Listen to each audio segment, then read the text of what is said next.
Daily out on the launch drive of the 2018 Infiniti QX80. This giant SUV has gotten a facelift and an upgrade for 2018 that is pretty fairly light in terms of how intensely they could have redesigned this best-selling and family favorite model, but they've made a lot of substantive improvements that really differentiate the QX80 versus Escalade and Expedition, as well as its cheaper sibling from Nissan, the Armada. So it's very, very good that Infiniti has put some resources into this vehicle to maintain its competitiveness.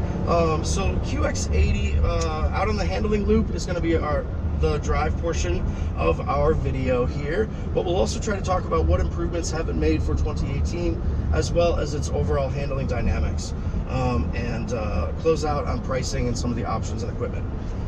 All right, so QX80 full-size SUV coming in between the Tahoe and the Suburban in size, and continues the 5.6 liter V8 and 7-speed automatic drivetrain from before, with either available all-wheel drive or standard rear-wheel drive. About 55% of people are going with the all-wheel drive, even in southern climates and in climates like in the Middle East, where this car is very, very popular. But it is, of course, available still with rear-wheel drive.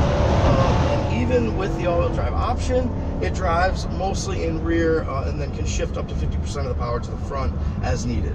Or you have the settings for 4 high and 4 low, which can create a locked split 50-50.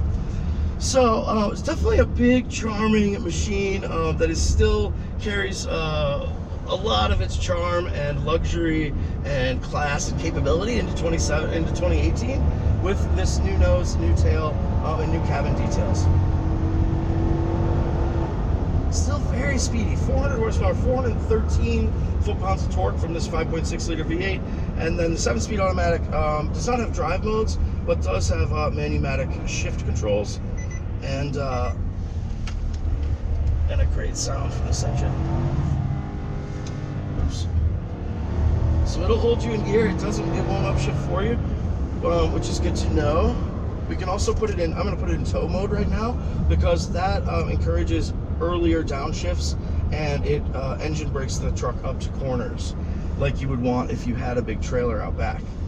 QX80 does tow 8,500 pounds from standard, which is pretty awesome.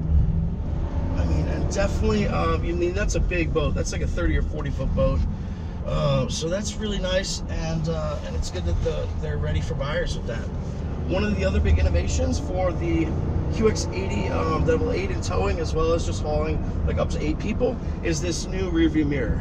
So this was an innovation from the Escalade, where it goes from a regular electrochromic auto dimming mirror with home link buttons, and then you can go like this, and it actually is a video projection from a camera in the top edge of the inside rear glass that actually just looks rearward all the time, no matter how many people you have, and is able to see over your boat in most cases, and really just be an immensely practical upgrade with this video rear view mirror. The rest of the cabin, the changes are pretty minimal. You've got an updated infotainment screen, and hardware and software, same button setup and touchscreen controls for this Infiniti Connect system, but it now is much faster, higher resolution, and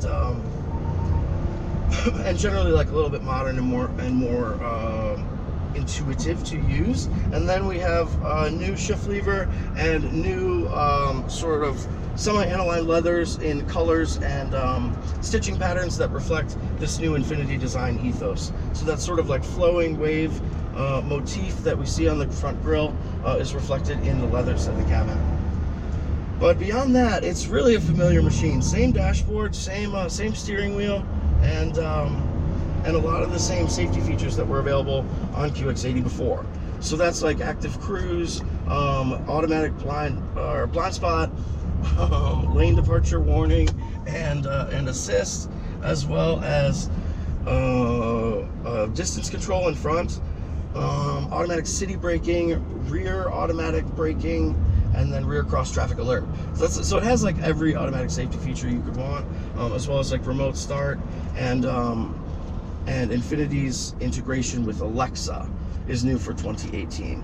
So that means that from your Alexa console, or anywhere in your house, you can start the car, unlock the car, just with voice command.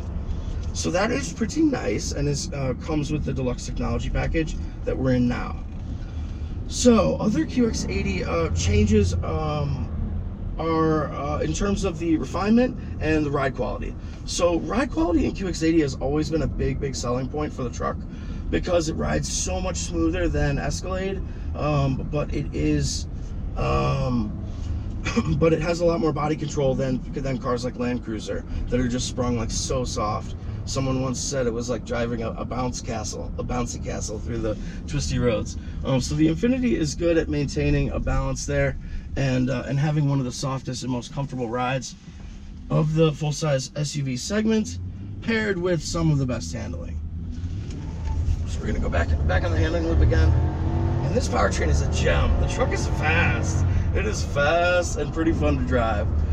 The biggest substantive change between the Nissan Armada and this Infiniti QX80 is in the hydraulic motion control suspension. So that hydraulically adjusts special reservoirs and pumps to resist body roll when going around corners.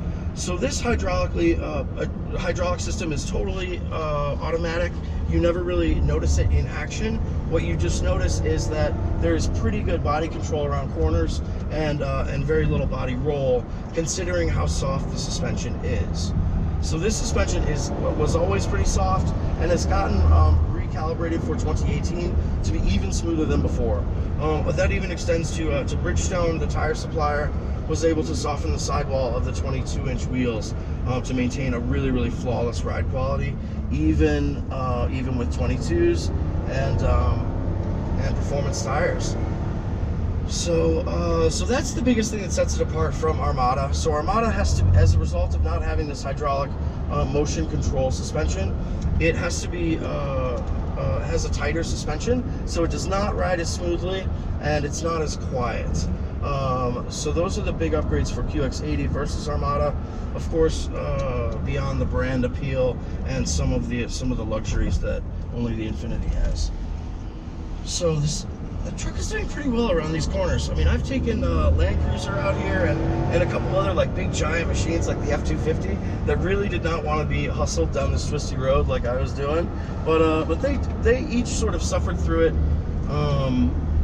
decently, whereas like this QX80 is kind of relishing it, even though it's a massive truck, absolutely enormous. It feels very controllable, and I'm able to keep it in just one lane, just my side of the road, which obviously when you're pressing on like this and you're in a car this large, I mean, that's a big achievement. Brakes also feel really strong and progressive, and they're definitely able to haul this big machine down effortlessly. Steering feel is good around corners. I mean, this QX80 really didn't need much upgrade on the drivetrain stakes, because its drivetrain is already so good.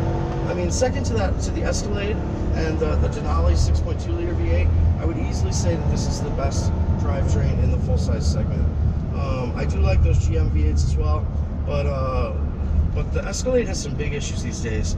Namely, the second row is not comfortable, and it has a really high floor, and it's just not really comfortable. And then it rides too firmly. It rides very firmly, even with the adjustable suspension in Escalade. It's always too firm for my taste and for a lot of family buyers in my observation. And then the other big upgrade or difference mechanically between QX80 and that Escalade is going to be the rear suspension. So QX80 has independent, super long travel suspension all around, whereas the Escalade has a solid rear axle. So even with magnetic dampers, that solid rear axle really compromises the vehicle. Any bumps that are felt on the left side are going to be felt on the right as well, instead of isolating that motion. And it also compromises the traction that you're able to get out of corners, where the Escalade just really spins its wheels where it shouldn't. So this QX80 was already a favorite in terms of the full-size SUV market segment, and with this light refresh for 2018, they've made it even better, and it might be one of the best ones out there.